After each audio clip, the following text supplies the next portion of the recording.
Abantu bakedde kwetaba mwoleso gw'ebyenjigiriza okuteekeddwa kampuni ya Vision Group ku ttendekero lya Uganda Institute of Information and Communication Technology e Nakawa mu Kampala. Omwoleso guno ogwa New Vision Education Expo guguddwawo minisita w'ebyenjigiriza by'amatendekero aga waggulu Dr. Jesse Muyingo nga gwetabyemu abazadde, abaana, abasomesa ku mitendera egy'enjawulo n'abantu ssekinnoomu.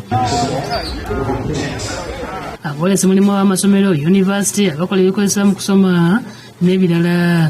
Gutambulidde ku mulamu okugamba nti ekifo ebyenjigiriza n'ensi y'emirimu ebisinkanira.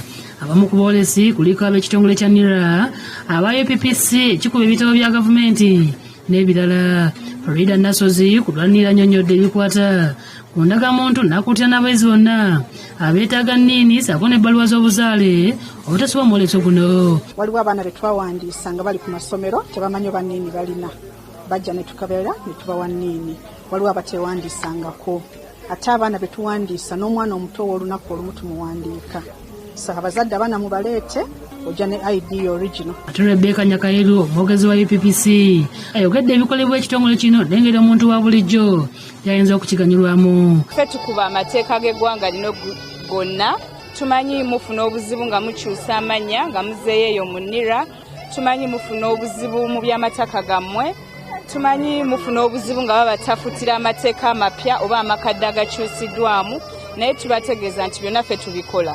So mujje tugazeetinga abaana bammwe mu Uganda Gazette, mujje tugazeetinga institutions zammwe abalina amatendekero, mujje tubakolere answer booklets. Abolesa abalala omubadde abasamuzi bawadde abazadde n'abayizi obubaka. Tulese ebyokulya byaffe ku factory price ngeri esobola okuyamba omuzadde okusitokingira omwana. Tulinamu ebisawo, tulinamu emikebe, tulinamu buli kimu. Kati Doni Wanyama akulira kampuni ya Vision Group akuutidde abazadde n'abayizi n'abantu ssekinnoomu okwetanira omwoleso guno olw'ebiyigiriza ebigulimu. Omwoleso guno bw'oba oyingidde wano e Nakawa ogenda kufuna kumpi buli kimu. Ojja kulaba amasomero, tulina bano abagaba scholarships we bali mu mwoleso guno. Mwagala kwewola sente for your schools, banka zisetinze wano. Oba mwagala kulaba ki ekigenda mu maaso mu tekinologiya ICT, tulina wano abantu bonna abalaga ki ekigenda mu maaso. Alambuludde ebimu ku birungi ebiri mu mwoleso. Tugenda beera ne back to school shopping, abantu abatunda ebintu ndabye wano bookshops, ebitabo, biki buli kimu. Ye Minisita Muyingo akunze abantu okujja mu mwoleso guno gw'ebyenjigiriza n'asiima abateesiteesa ba Vision Group.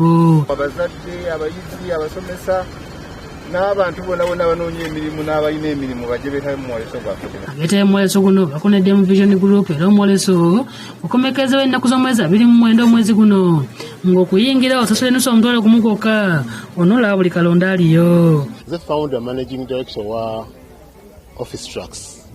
Naye mu mwoleso guno tulese product gye bayita mpungu. Mpungu tugezaako okulaba nti tusomesa abaana ebigambo bya ICT babe nga babikukamu bulungi nnyo. Tuli ba Creamhill Schools. Tuli wano mwoleso olwaleero nga tuzze okwolesa bimu bye tukola ng'ogyeko okusomesa abaana. Tulina okutunga, tulina young engineer, abaana tubayigiza ebyobulimi. Ffe bannammwe aba Gombe Education Service tulina amasomero okutandikira ddala ku Nurseries ku Bidu International School of Uganda, tulina Gombe Junior School, tulina Gombe High School, there are 2 campuses, tulina ne Jimmy Sekasi Business Institute Kabalagala.